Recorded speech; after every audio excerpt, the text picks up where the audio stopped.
Singurul lucru cu care părinții noștri au avut dreptate sunt probabil punctele din viață, și anume că e fain să ai o facultate, să ai educație, e fain să ai familie, e fain să ai bani ca să poți să ai acces la tot ceea ce tu îți dorești și așa mai departe.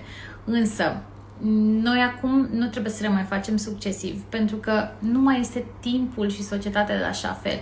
Am observat că foarte mulți oameni care caută succesul prin bani și prin carieră. Adică renunță să construiască, de exemplu, relații interpersonale, relații de iubire, relații intime, de frică să nu cumva să le afecteze parcursul profesional. Însă, voi trebuie să înțelegeți că omul cu adevărat de succes în ziua de astăzi este cel care merge pe toate ramurile vieții în același timp. Adică merge și pe carieră, și pe dragoste, și pe socializare, pentru că în ziua de azi absolut totul contează.